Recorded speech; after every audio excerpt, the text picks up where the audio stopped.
The views and opinions expressed in this program are those of the participants and do not necessarily reflect the views of BronxNet or the program underwriters. Hi guys, I'm M, also known as the Hungry Dominican, and I'm your host for Foodie Down Bronx.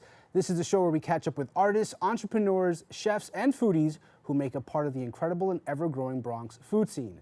So if you like to eat, and who doesn't, get your appetites ready and stay tuned. From Bronx and to the world, this is Foodie Down Bronx.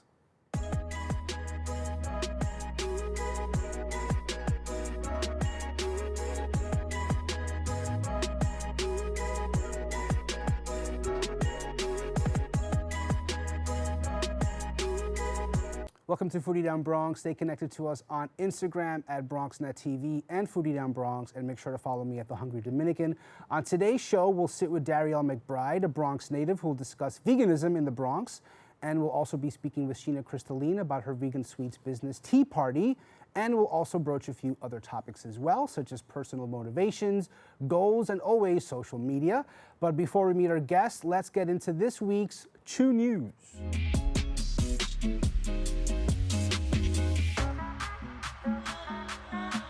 A California law passed over the summer allowing customers to bring their own Tupperware to restaurants has inspired the New York State legislature to introduce a bill called the Doggy Bag Bill, officially named the Right to Refill Act. The act would require restaurants across the state to allow patrons to bring their own takeaway containers for any of their leftovers, even their own mugs and water bottles for beverages. Currently, it is not illegal for anyone to bring their own takeaway containers, and I'm sure if you've been out with your grandma at a restaurant, you've seen at least one person already do this, but it is possible for a restaurant to prohibit you from doing so.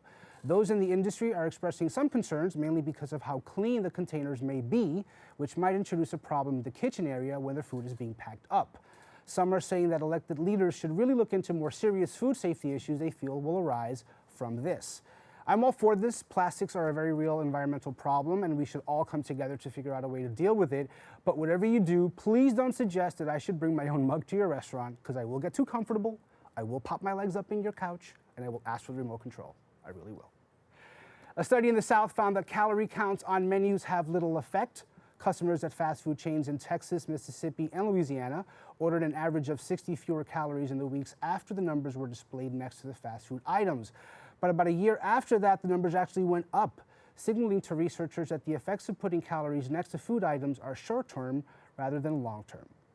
A national law that went into effect last year, which requires chains with more than 20 locations to post up calories on their menu, though New York and California have been implementing this for years. And guys, I want to take some time to talk about Holy Apostles. Holy Apostles is a soup kitchen that is the second largest soup kitchen in the country, located in the Chelsea section of Manhattan.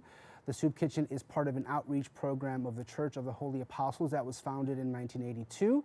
The church itself was actually designated a New York City landmark in 1962, and their mission is to feed the hungry, comfort the afflicted, seek justice for the homeless, and provide a sense of hope and opportunity to those in need. Holy Apostles is doing their 8th annual Fast-a-thon, which concludes on December 3rd, which is also Giving Tuesday. Now, let me just take some time to speak about this on a personal level. Holy Apostles means a lot to me because in December of 2010, and for the following 6.5 months, I actually found myself in a situation where I was homeless.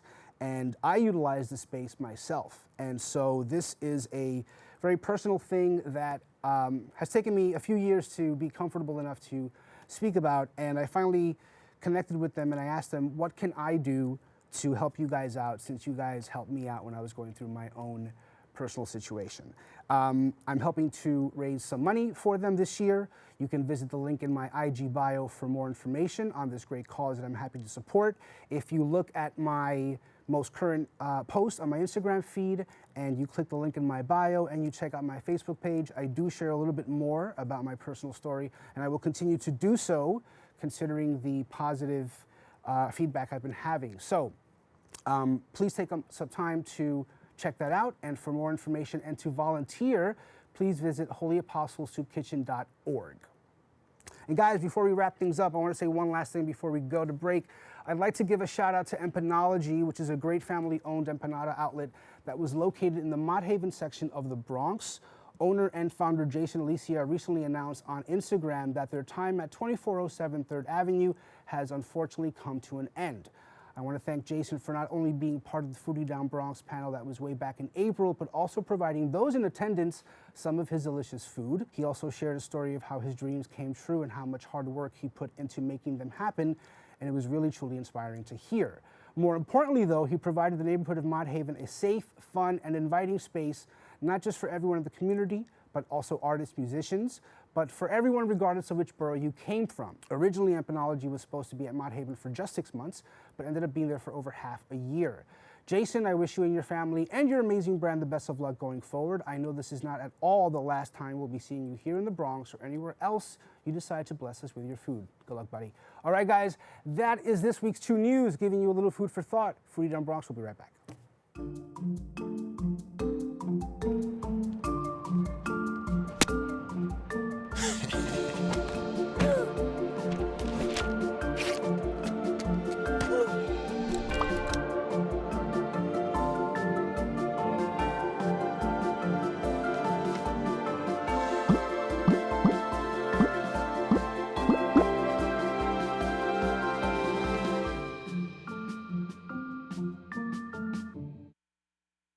Music is a bridge between the material and the spiritual. As a blind person, you have to be aware that nobody can tell you what you can or can't do. You really have to try things. My wife, who was also blind, was a good cook. When she died, that's when I started Meals on Wheels. My name is Harvey Lauer. America, let's do lunch. Drop off a hot meal and say hello. Volunteer by donating your lunch break at americaletsdolunch.org. Maybe you can make retirement happen. After all, you made this vacation happen. Double points with every purchase? Cleverly merging promotions. I love it. Cross-referencing travel sites. And booking all your flights with those... Vouchers. I got us bumped. They were like, oh. But now they're like... Aloha. You aced this vacation. Now get the tips you need to get on track at aceyourretirement.org. So, I'm kind of new here, but I've noticed a trend.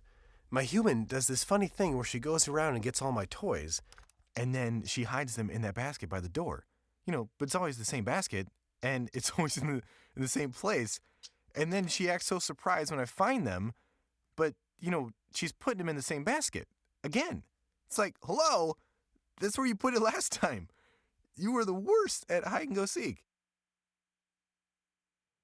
Welcome back to Foodie Down Bronx. I'm your host, M, the Hungry Dominican. Our first guest is a vegan life coach and activist from the South Bronx. She is also the author of the Boogie Down Vegan, a vegan cookbook available online. Welcome to the show, Darriel McBride. Thank you so much. Thank you, thank you. Thank you, Darriel, for coming to the show. Thank you for having me. I'm happy Thank to be you. here. Okay, so we have a couple of things I want to, talk about. Actually, a few things I want to talk about. Let's start off with the Boogie Down Vegan Puerto Rican, which is an extension of your own personal Instagram account. This one, of course, has more of a specific mission, and I think I kind of gave it away when I said the word vegan. Yeah. So, but in your bio, you put that you are a hood vegan and vegan life coach. Yep. Now, being a vegan life coach, for me, I think what I want to know is kind of like, what's the first piece of advice you would give anyone who's looking to transition into a vegan lifestyle? Because having experienced it myself, it's not super easy, but once you get into the flow, Right. you can kind of you can rock it. Exactly. So what's the first thing you would tell someone besides, are you sure you want to do this? Right. Yeah, I usually start off with just saying, like, what are your goals and why? Like, I think this doesn't necessarily limit you to veganism either. This is just with anything in life, because once you start something, you have to remember why you're doing it. Otherwise, you'll just fall off. So I asked them, like, what are your goals? Do you want to lose weight? Do you want to clear your skin? Do you want to, I don't know, just feel better spiritually, work on your digestive system? Just like really honing in on what it is that their goals are. And then I tell them, don't rush this process, because that was one of the mistakes that I made that I wish I could have some kind of guidance on, which I never did. Like, I didn't know anybody that was vegan when I went vegan 3 years ago.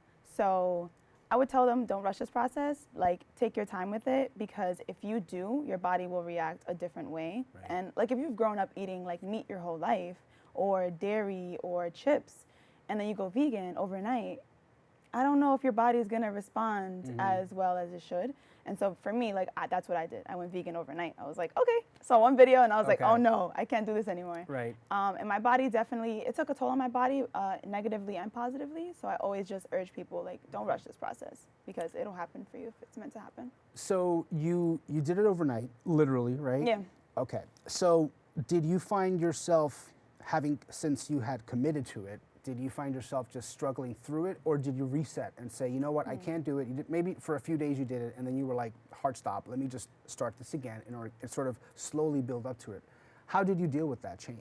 Amazingly, I did not. I literally went vegan and did not look back. Like, it's going on 3 years now. My anniversary is on the 4th of January.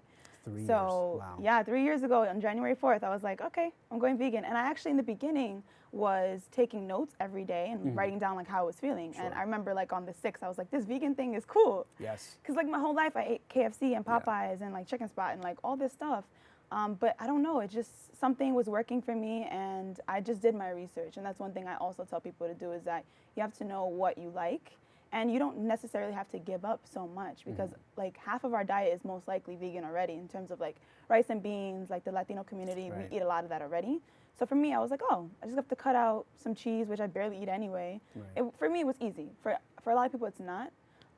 So that's kind of what I would say for people as well. Like, you have to just kind of keep track of what it is that you like, and not necessarily punish yourself and feel like I have to cut out everything. Right. You know? Right.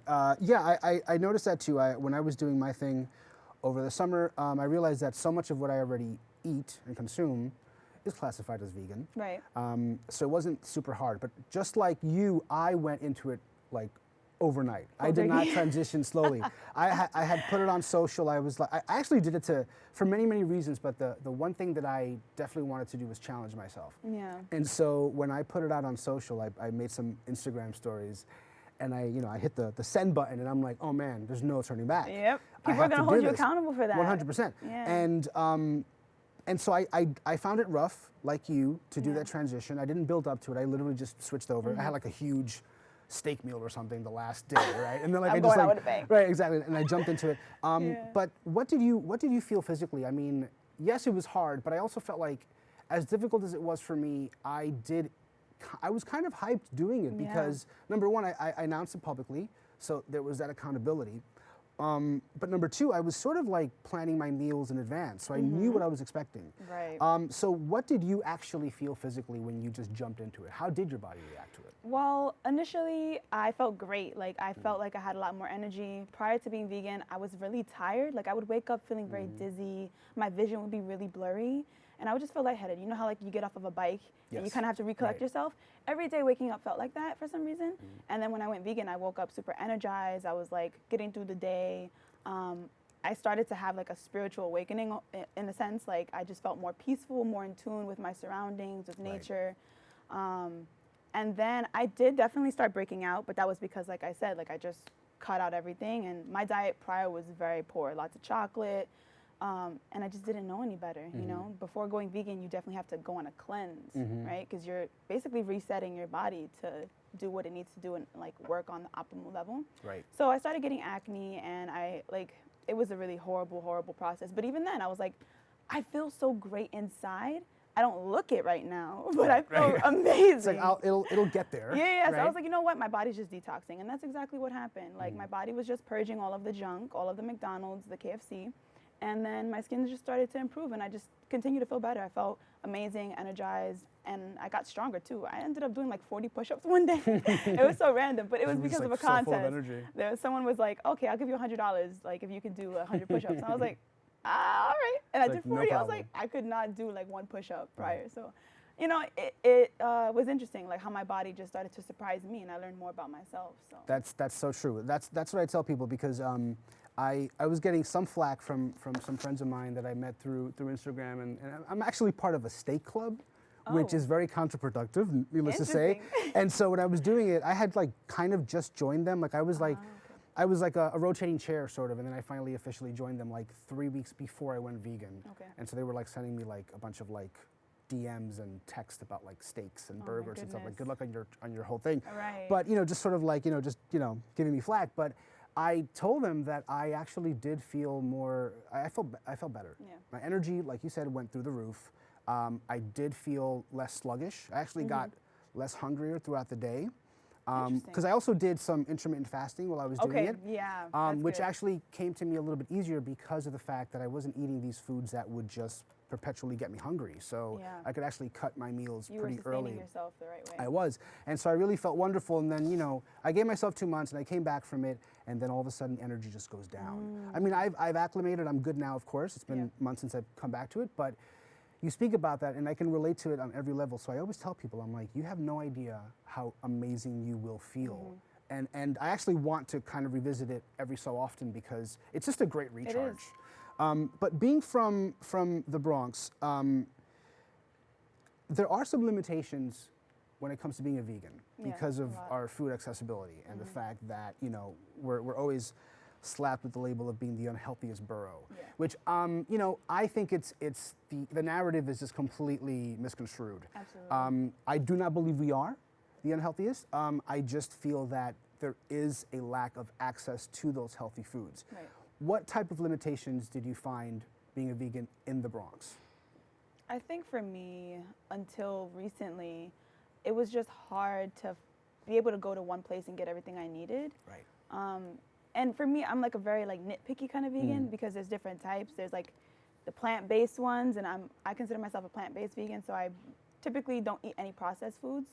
Today, obviously, I'll bring like cupcakes in, which is super processed, but that's like my cheat. Always make an exception for cupcakes. You know what I mean? Like you gotta treat yourself. Yeah. But like I just, finding clean foods, like organic foods, is very hard for me to find that. And this was when my skin also was kind of going through its moment. So I was like, I have to eat very clean. And in order to find those foods, I had to go to these markets that were like in Manhattan or in Harlem. So for me, I was like, this sucks. Like we shouldn't have to leave the Bronx just to get a basic necessity, like things that we are entitled to. Like everyone here is entitled to clean water and healthy food. But it was challenging just to have to kind of commute back and forth all the time, carrying my groceries. Now, like, I found Target to be really reliable. They've actually gotten more vegan stuff in the past 2 years. They have, so yes, right. to me, that's very hopeful and promising because, like, when I first went vegan, they didn't have much. So that was the biggest challenge, was that, and just like, if I'm out and about and I don't have time to like eat something in between, like where am I gonna go? The bodega, I'll get like some sunflower seeds maybe. Right. You know what I mean? Or like plátano chips. Like those have been my safe haven. You know what? Yes. Honestly, and like like that stuff is cool and everything, but I think just like the inconvenience of it is what makes people not want to be vegan or not stay vegan, because it can be inconvenient in that sense. But again, when we go back to how you feel, that's really the driving force. Like, I feel so great that I'm willing to inconvenience myself and go like 15 minutes to this place to go get this item, you know? I admire that you said that, because I think people need to hear that and understand that. It's like, you should go out of your way for your own health, right? I mean, yes, not everyone can, and it's super easy to just walk out your door and find all these other options that aren't as healthy. But I think it's important for people to understand that yes, if you have to travel, then just do it for your own benefit. Right. But it's also super unfair to us, is it not? Because we shouldn't have to necessarily go out of our way to find these healthy products. And I was living in Brooklyn for a little bit, and I've mentioned it a few times on the show, maybe like 1,000 times or something. But I realized that it's way too easy to walk around there and find all these great spots. Yep. I do live in a very populous neighborhood, so I do have a little bit more options than maybe most other people do in the Bronx in general. So I could walk into like a health store, and I could get myself a shake. But you walk around the Bronx in general, and that's not exactly the narrative, right? And I feel like it's super, super, super unfair that we have to do that. But because of that, because of the lack of resources, is that why you were inspired? And I want to talk more about this in detail, but is this why you were inspired to publish your own book? Yeah. I mean, it was one of the reasons. Like, I hadn't really thought about it. I was kind of just doing the vegan thing for myself. really invested in myself. But a lot of people were just like messaging me on Instagram or like on Facebook and asking questions because they saw how much it was impacting me positively, and people were curious. They're like, I see you posting about this, and I'm trying to be healthy. It's a lot of information to tell people. Yeah. Like, we could sit here for hours talking about how to go vegan and like what to do, what not to do. And I was like, I can't keep doing this like while I'm like working and like going to school. So I was like, you know what, maybe I should just put it all in one place, have people buy it for a very like low price, and also teach people how to navigate it the way I have been, like in the hood, you know what I mean? Like being able to go grocery shopping with just $20. And I've managed to do that very successfully and haven't felt like I've been starving myself. But that was why I did it, mostly for my community. It wasn't really for me, because I know there's a lot of people who wanted that information, and the best way to lay it out to them is in a book that's very like easy to read, has recipes that they're familiar with, that make them feel like, you know, I can do this then. Right. So that's why I made it. So your book is actually self-published. Yes, it is. Which is awesome. Thank you. I have to say, it's really awesome. Just very quickly, what avenues did you use to self-publish? How did you make it happen? I know a lot of writers. I love artists, and the one thing well, not the one thing, but many things that I hear is, oh, it's so hard to get my story out there. Yeah. And you know, they know as much as I do that you can self-publish, but not many people are actually inspired to do so. Yeah. What process did it take to actually get your book self-published? Well, it took me a while. I was actually in South Africa teaching English last year. And so a lot of people were kind of like, where's your book? Like, when is it coming? And I'm like, I'm trying to do a million things at once. Right. And I was trying to find the best avenue to do it. I wanted something that people could just click and download. Right. And I heard about something called PayHip, this website that you can literally just upload a document or upload any type of thing you want to sell, and people can just go there and enter their information and then purchase it, and that's it. So I basically just created like a format on Google Drive and just turned it into a PDF. I decorated it. I took all the photos in my cookbook by myself. So like everything on my Instagram are pictures that I took of my food, and I just created a little cover, and I was like, okay, upload this. That's so awesome. Yeah, it's like I spent so much time having similar conversations, and you just described it so simple. Yeah. And that's as simple as it is, right? Yeah. You just have to sort of take the time out to publish your information. And I love that it's self-published, but I think more importantly, I love that it's coming from the Bronx. Yeah. Because again, it's easy to make a very general vegan cookbook, and which actually I looked up so many recipes that initially, before I jumped into it, I was so scared to do.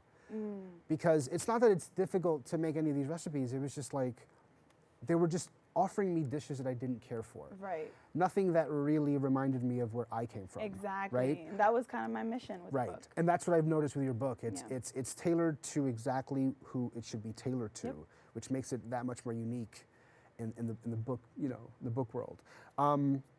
We're going to take a quick break, but I do want to talk a little bit more about the book, because I want to actually get into some of the recipes inside of your book. So all right, guys, grab yourselves a snack. Foodie Down Bronx. We'll be right back. Behold, the angry giant. Behold, the angry giant. Behold, the angry giant.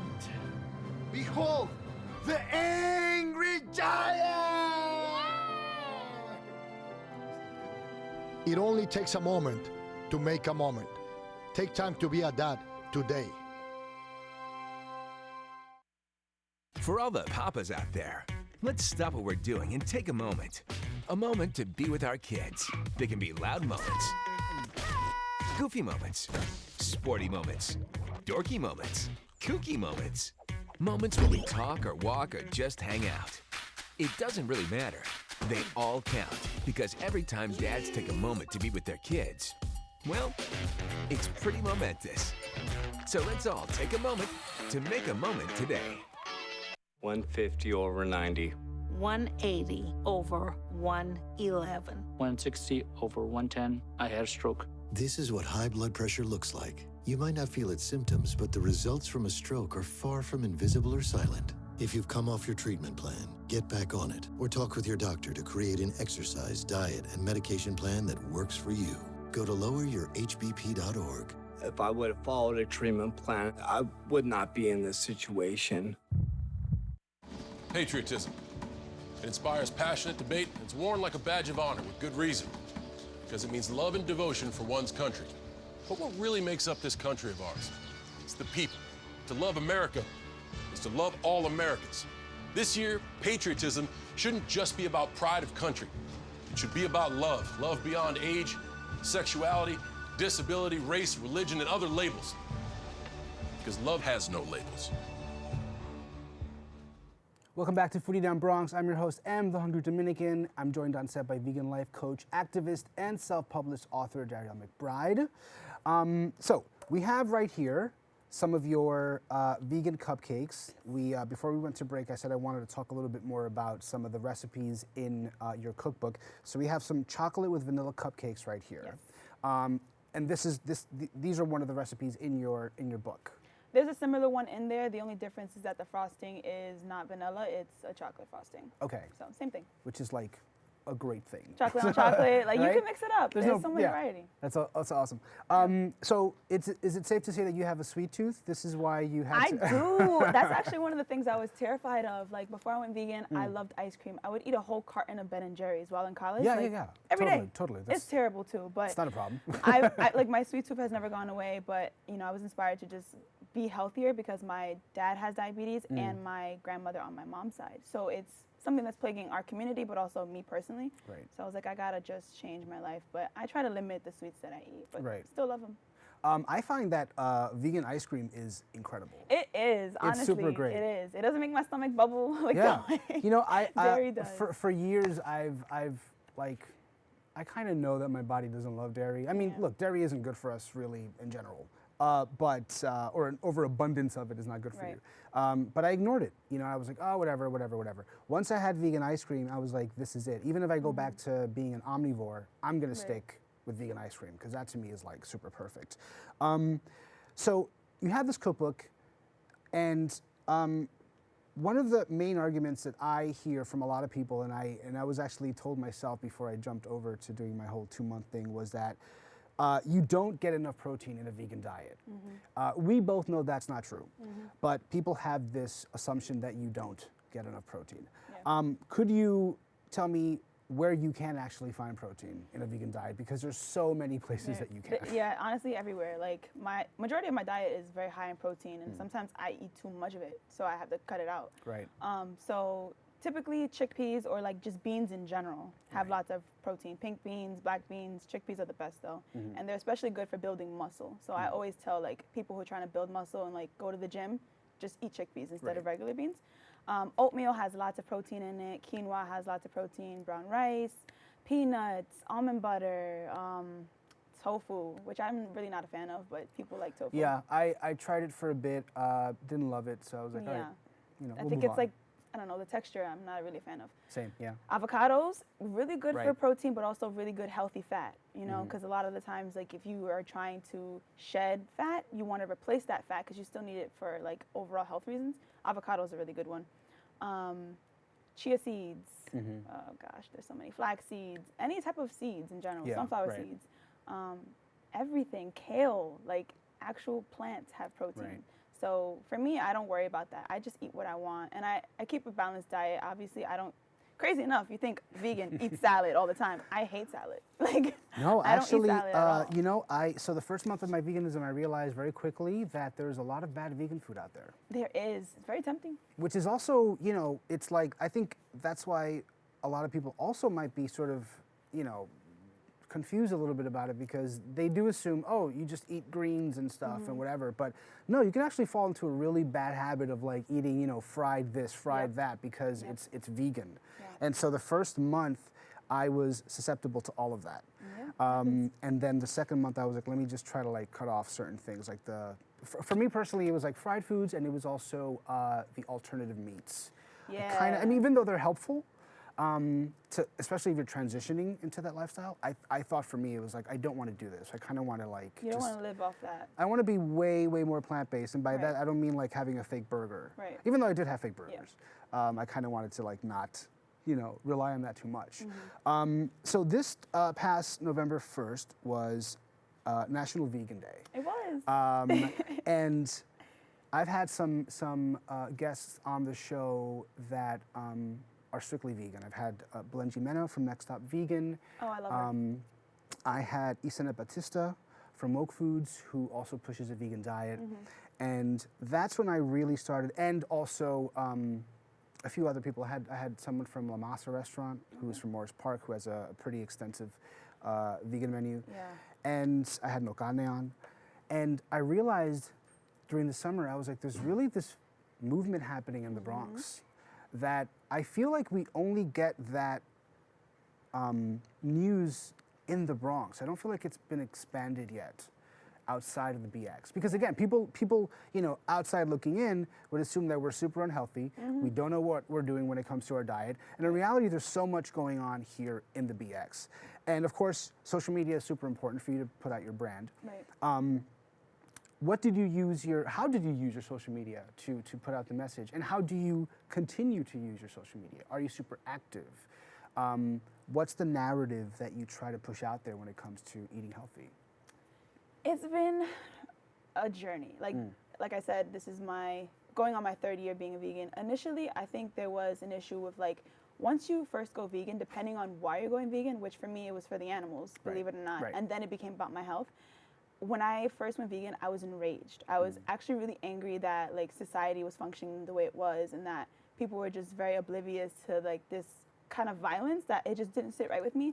So I was like that vegan who had like a lot of rage. The vegan that everybody hates. And I've had to really unlearn that and like humble myself and realize that, do recognize that you were a part of that, and just because you're not, you know, eating that way anymore doesn't mean that you're like somehow self-righteous. So after I started to unpack that, I realized that really what it comes down to is, how do we take back and decolonize our bodies and just really like have ownership over what we eat, rather than just like take whatever like society gives us, because I don't think society really has our health in the best interest. So I try to promote that now. Like I just share a lot of educational stuff, inspirational things, like stats, like places to go eat. Like now I'm very active. Like I'll go to a vegan restaurant, take pictures of my food and post it and be like, this was really good, check it out. Just sharing information in a way that doesn't shame people, because I realize that's not really effective. Telling people that what you eat is terrible is not really gonna make them inspired, but rather telling them like, there's actually a really good alternative to that. Like we can go like try it out, or you should try it out. This is where it is. It's actually like this price. So I do that. And for World Vegan Day, I actually did a raffle and gave away a free copy of my book. That's awesome. So yeah, that was really cool. And for my anniversary coming up in January, I'm actually gonna do another raffle, but this time I'll be cooking a meal for someone on my Instagram. That's very cool. Yeah, totally free. Just have a conversation. They can watch and see like how I make it, and just like we can talk over a meal. That's very cool. Yeah. Do you have any maybe 1 or 2 spots in the Bronx that you would recommend someone who wants to have a full vegan meal to go to? Honestly, Next Stop Vegan is the best place, especially because it still has the Latin, Dominican essence to it. And a lot of people are afraid that like vegan food is bland, and that if they go vegan, they're just going to be eating food that doesn't taste good. But these are people who have been there, who like have like the roots, you know, the cultural roots that we want, and like the taste buds are very similar to our own. So that was one place that I was like shocked that they existed, and I was like, yeah, I'm just gonna keep coming here. And honestly, that's like the #1 place that I rep. I don't think there's enough vegan food out here for me to like actually point people in the right direction. Right. But that's one place. I hear you on that. I mean, you know, again, I had mentioned the guests that we had on the show before, and those are all wonderful outlets, and I give extra credit to a restaurant like La Masa, which is on Morris Park Avenue, that they have enough vegan items that if you are a vegan and you're there with, let's say, friends who aren't, you don't feel ignored. You actually have options. Exactly. But I do love Next Stop Vegan. I'm so happy that they have their physical location. I think it's super important. And they've expanded, because they were only open once a week, and I was like, this is depressing. And they opened twice. I'm like, okay. Hopefully they can just officially open up, you know? And the times that I've been there, it's always packed, which is so great. And a lot of people who go there aren't even vegan, which kills me. It's like, that just goes to show that people really are craving health. Like people in the Bronx aren't just these people who just don't care about themselves. Like people are seeking that out, and it's just, it goes back to that lack of access. And that's kind of what angers me a bit, is that you have a community of people who want to invest in their health, but you're not giving them the tools to do so. So we have to kind of like supplement that and like overcompensate for it as activists, as leaders, as entrepreneurs. Absolutely, we do. So 3 years, I feel like maybe this question doesn't apply to you because you've been doing it for 3 years, but were there moments when you wanted to sort of just stop it? Or were you on this path where you were just feeling so amazing that you know, you were like, I'm not even looking back? Or, you know, because Yeah. again, you did say in the beginning it was a little bit of a struggle, but we're talking like, you know, 6 months in, a year in. Did you ever feel like, oh man, I'm craving something that I can't have anymore? Yeah, I mean, I think that's normal. If you spend 20 years of your life eating chicken, you know, your body is gonna be like, oh, kind of miss that. And there was times where I'm like, I kind of want chicken right now, because that was what I loved. Like, I loved chicken.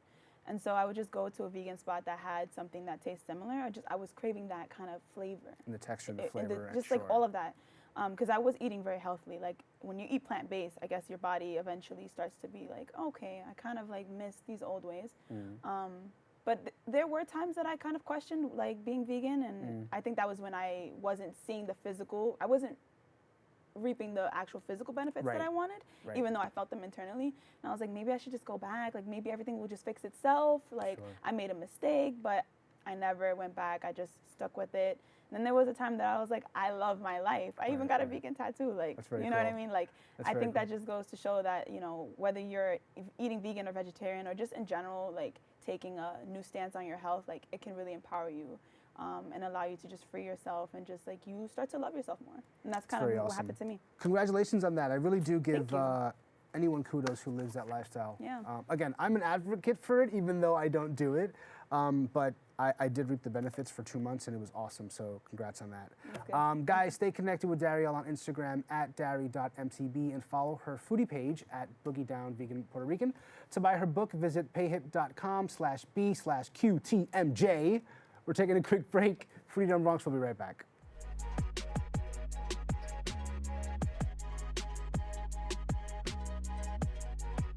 In 4 days. There was an old woman who lived in a shoe. She had so many children. She didn't know what to do.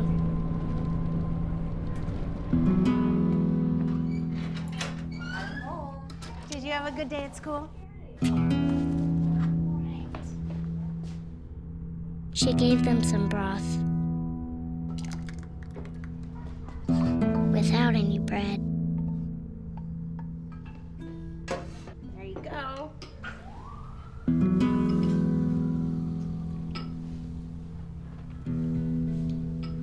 And kissed them all soundly. Night-night. Good night. And put them to bed. Hunger is a story we can end. End it at feedingamerica.org. Leaving hot coals improperly extinguished can cause a wildfire. Hey guys, it's Smokey! It looks as if Smokey is going to use the drown, stir, drown, and feel technique. After the first drown, a good stir. Next, another drink. And finally, a close feel. Is it cool? Okay. Yeah. Hey, Smokey, catch! Oh, my bad, Smokey. Only you can prevent wildfires.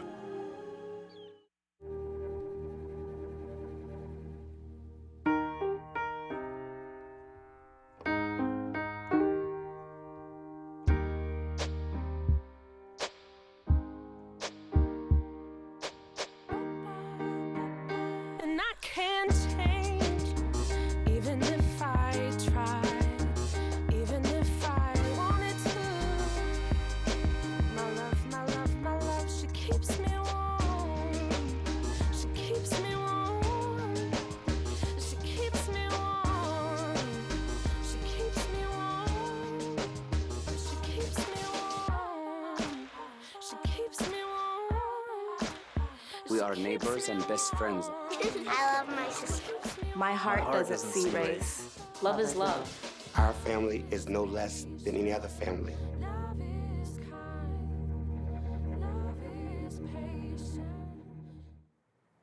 Welcome back to Foodie Down Bronx. I'm your host, M, the Hungry Dominican. Our next guest is a Nuyorican artist, chef, and community organizer based right here in the Bronx.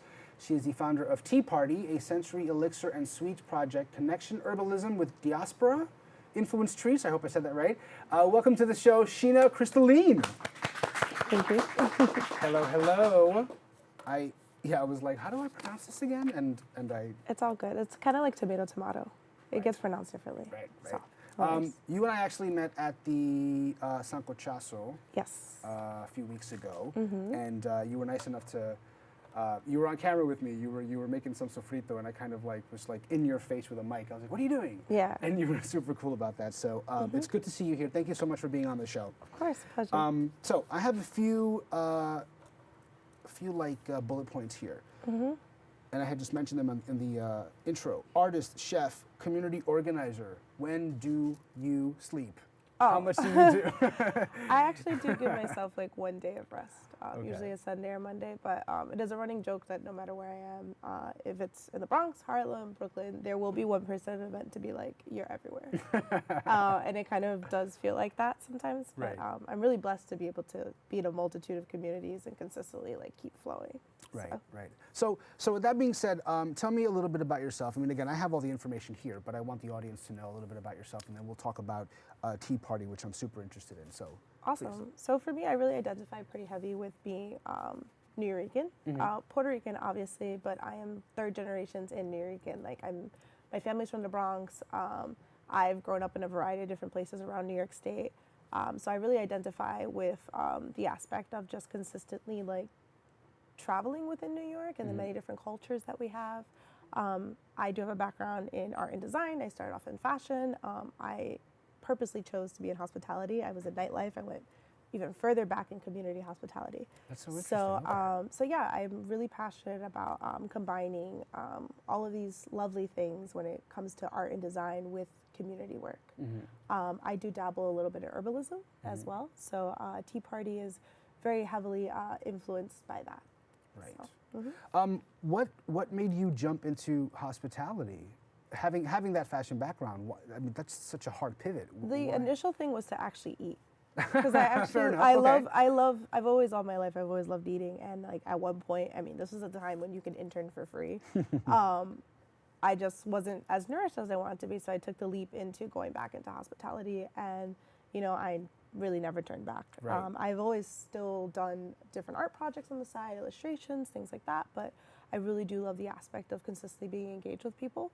So that also combined with being a barista for about 4 years professionally. I did do competitions and things like that. Very cool. You can make the art on the coffee. I mean, I know it sounds like Yes, I can. I Do sound like latte I'm 5 art. years old. Can no, you make it's stuff okay. in your coffee? I can totally do latte art. Yes, but my challenge that I had, because I was fortunate enough to be a barista who also worked in a high-end restaurant, and so when I would get bored, I would just like be like, what else could I make besides coffee? Because I'm not naturally a person that needs to have coffee every day. Right. Most of us don't actually need to have coffee every day. Right.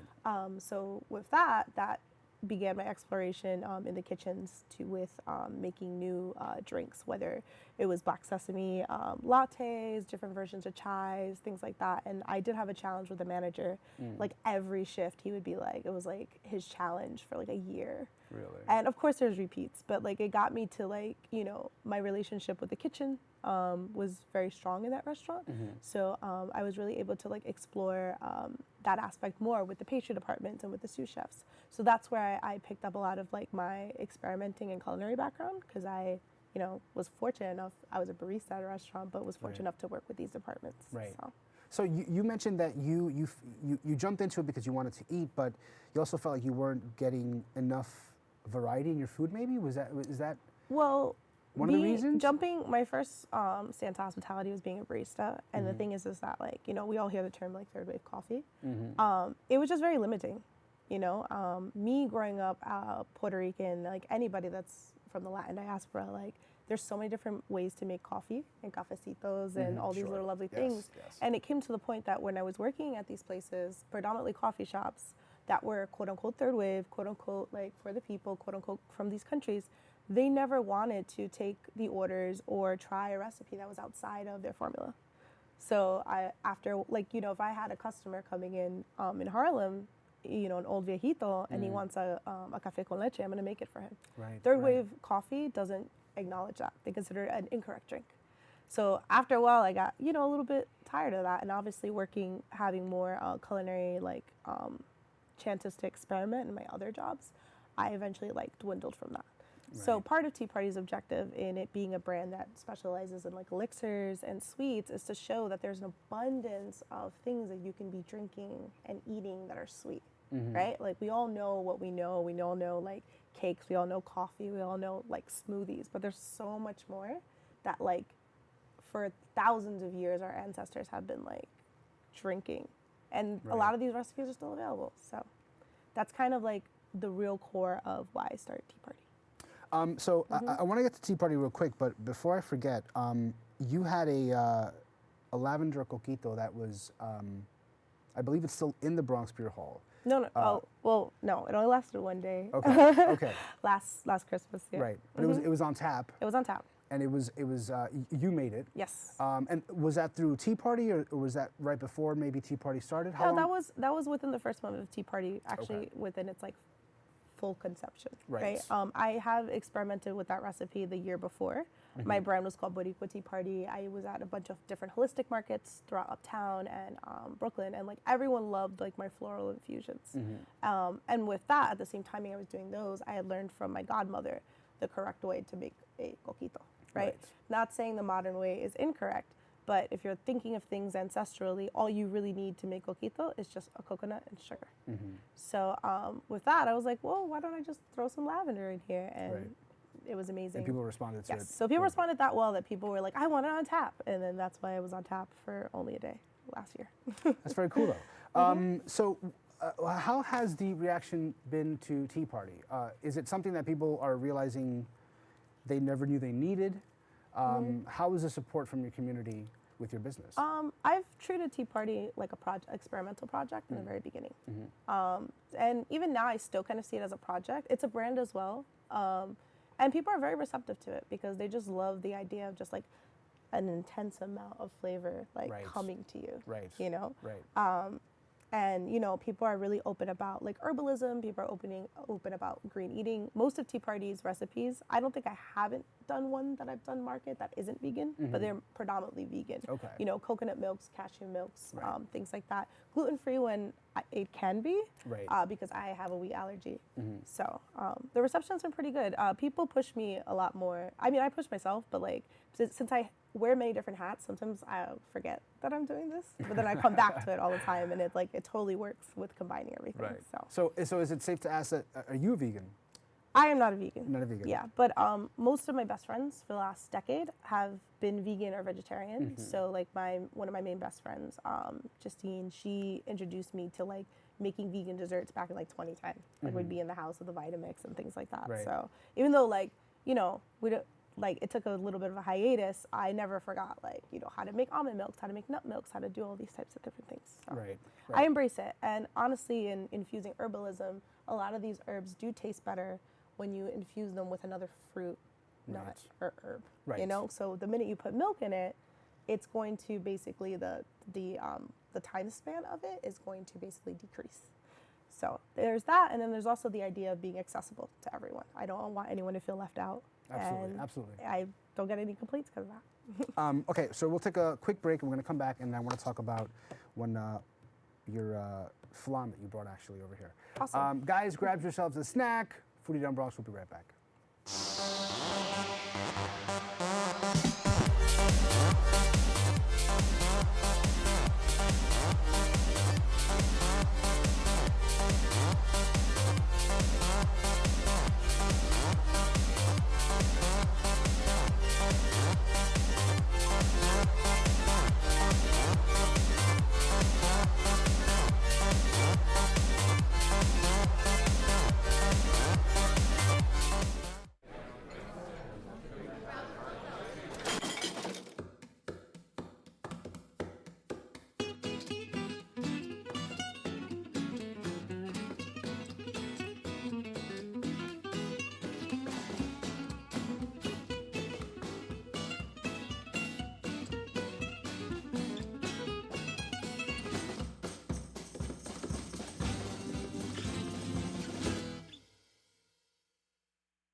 Welcome back to Foodie Down Bronx. I'm joined on set by artist, mixologist, chef, and founder of T.prty, Sheena Crystalyn. Sheena, let me ask you, you brought your vegan flan, which we have here in studio, and you had mentioned that you were surrounded by a lot of people who are vegan, which I'm assuming that's part of the reason you chose to dive into it.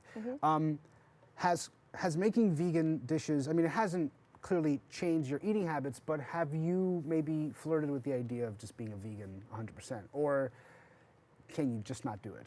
I have, and I will go a couple of days predominantly eating vegan. Okay. But my body, I can't fully commit to the idea. I do not eat as much, I would say, like eggs and dairy as much, but it's just a little bit difficult for me. But I do think it is a positive idea to include more, you know, vegetables and grains and things like that into your diet. It's just, and if we're talking about ancestral eating, that's predominantly how your ancestors eat, like non-processed things like that.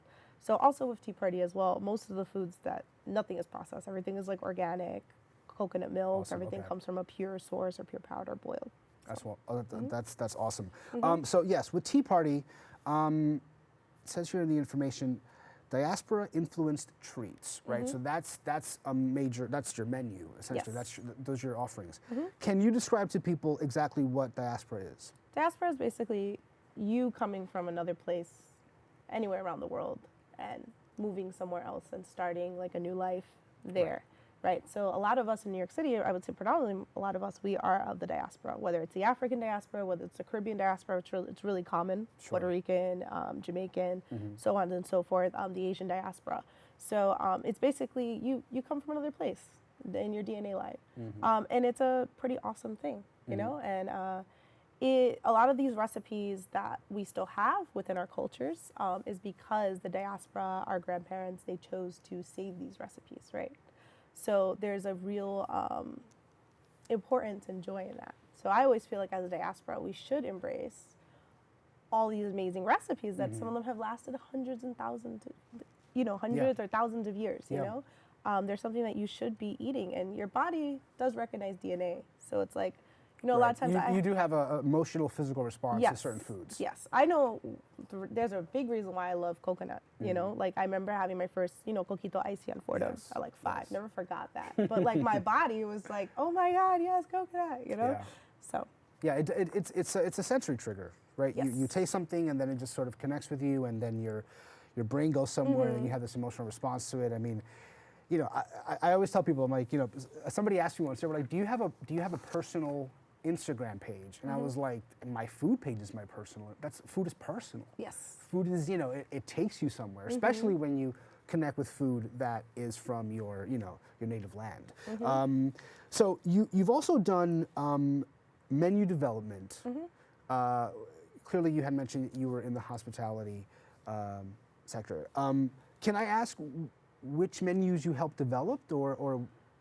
There were a lot of times, like, for a lot of coffee shops that I worked for in the past. Okay. So I've throughout the boroughs and things like that. It was really the beginning of me the beginning of T.prty was honestly when I would do the menu development for different shops, meaning that I was hired at the shop already, or I did some consulting for like a friend's shop or something like that, and put different things on the menu. And for that, it was mostly like, in the very beginning was experimenting with different chais, like adding more things to chais, like raspberries and like, you know, different fruits and things like that.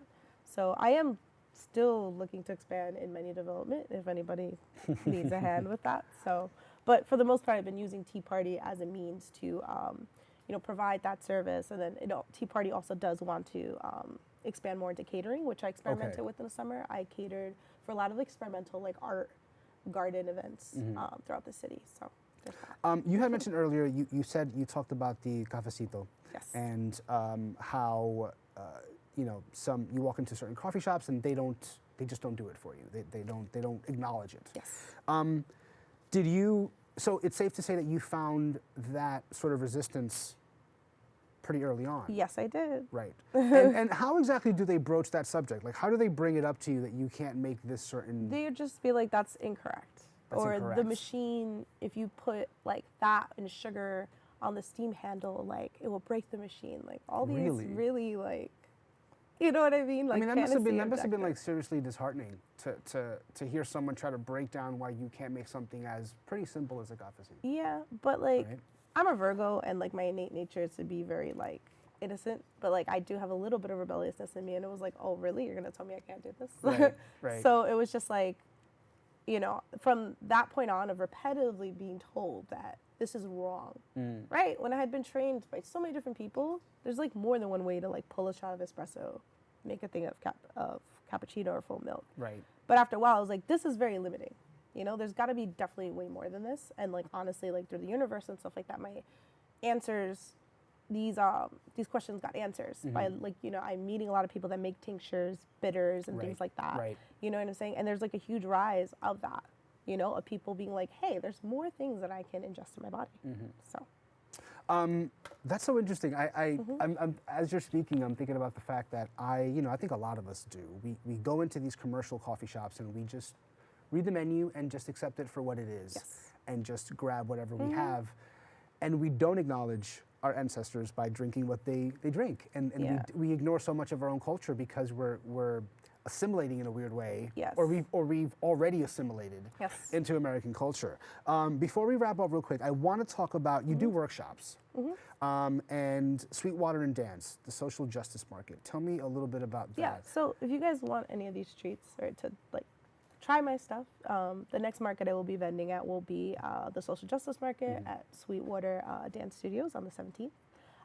Follow me on Instagram. I do host a variety of workshops. I'm very into Borough Thorough. Like, I'm in the Bronx, but you'll sometimes go I'm in Brooklyn and Queens because they are our sisters and brothers too. Of course. But yeah, I do a variety of different things, whether it's you buying my products directly or me teaching a class or like us being a part of like a really awesome like sensory experience. Like that's really what my main goal for T.prty is to really be an experience. That's very cool.